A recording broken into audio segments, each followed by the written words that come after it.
এই জায়গায় এই যে কূপটা আছে, এই কূপটার ভিতর মনে হয় পানি দেখি চিংড়ি মাছের আছে। জোয়ার ভাটার একটা জোবা আছে। এই জোবায় আমরা যে আশেপাশে দেখলাম যে চিংড়ি মাছের পরিমাণটা বেশি। এইজন্য আজকে আমরা ভাবলাম যে এটাকে সেচ দিয়ে চিংড়ি মাছ ধরব। যেহেতু আধুনিক যুগ, এইজন্য আমরা এখানে মোটর লাগিয়ে সেচ দেব কারেন্টের মাধ্যমে। তো তাহলে আমাদের কষ্ট কম হবে। তো এখন আমি মোটর লাগাবো। আমাদের ইলেকট্রিক্যাল একটা মোটর আছে। এই মোটরটা আমরা লাগাবো। আমি এই মোটরটা লাগাবো। এই হচ্ছে আমাদের ইলেকট্রিক্যাল মোটর, পাইপ লাগানোই আছে। আমি অলরেডি লাগিয়ে রাখছি এটাকে। তো এখন এটা পানির মধ্যে লাগিয়ে কারেন্টের লাইনটা দেব, তাহলে কিন্তু এটা চালু হয়ে যাবে। তো এখন আমি এই হুম, আর অনেক আছে। আরে ফেলে যে জায়গায় পানি বেশি ওই জায়গায় কিন্তু এই মোটরটা দিতে হবে। নাহলে কিন্তু সব পানি শেষ হবে না। তো এখন খুঁজতে হবে যে পানি কোন জায়গায় বেশি।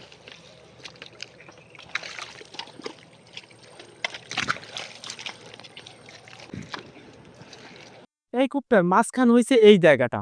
তো ওই জায়গায় আমরা এই মোটরটা যদি লাগাই তাহলে সমস্ত পানি কিন্তু চলে আসবে। তো এইজন্য আমি মোটরটা লাগাবো। তো ১ম এ মোটরের সাথে তার বেঁধে রাখছি যেন পেঁচিয়ে না দেয়। তো তারটা খুলে নেব। তো এখন মোটরটা মাঝে নিয়ে যাব।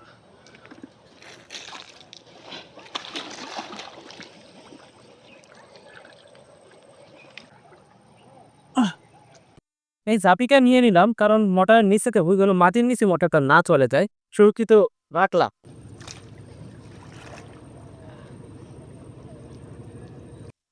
এখন এই চাবির মধ্যে এই মোটরটা দিব। এই তো কাদা আছে নাকি? পাইপটা ছাড়াইয়ে দেই। এলো পানি দিতে সচল হয়। বেরোলে পাইপটা এমনভাবে দিতে হবে যেন কোনো ভাঁজ না পড়ে। দিয়ে দিলাম। এখন আমাদের কাজ হচ্ছে বিদ্যুতের সংযোগ দেওয়া।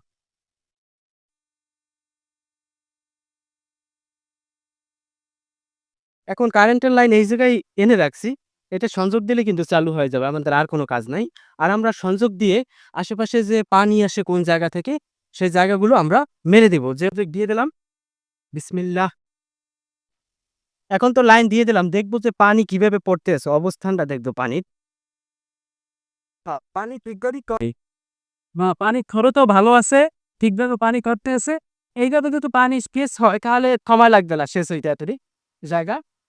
তো আশা করি ৩০ মিনিটের মধ্যে পানি সেচ দেওয়া কমপ্লিট হয়ে যাবে। মোটামুটি কোমর পর্যন্ত পানি আছে। যেহেতু মোটর ভালো এবং পানি বেশি হতে তাহলে সময় লাগবে না। এখন আমাদের কাজ হচ্ছে বসিয়ে থাকা এবং যখন শেষ হইবে মাছ ধরা। ভাবছিলাম ৩০ মিনিট সময় লাগবে কিন্তু ১ ঘন্টার উপরে সময় লাগবে এটা শেষ হইতে। মনে হয়েছিল যে পানি কম, কিন্তু পানি আসলে মোটামুটি ভালোই। তো এখনো হইতে আছে শেষ। কিন্তু আমরা এক মাথা থেকে মাছ ধরা শুরু করব যেন পানি এদিকেও শেষ হইতে থাকে এবং অন্যদিকে আমরা মাছও ধরতে পারি।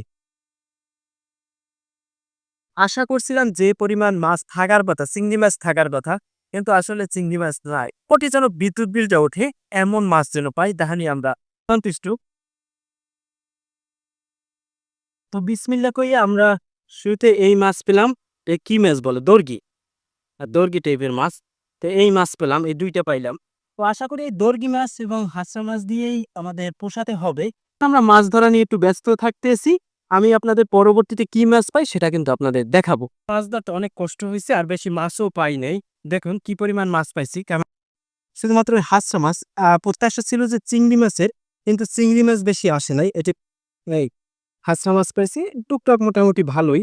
কিন্তু এই মাছ ধরতে যে পরিশ্রম এবং যে বিদ্যুৎ বিল ব্যয় হইছে তার থেকে অনেক কম মাছ পাইছি। মানে এতে খরচ উঠবে না। তো অবশ্যই ভিডিওটা শেয়ার করবেন যেন এই বিদ্যুৎ বিলের খরচটা অন্তপক্ষে ওঠে।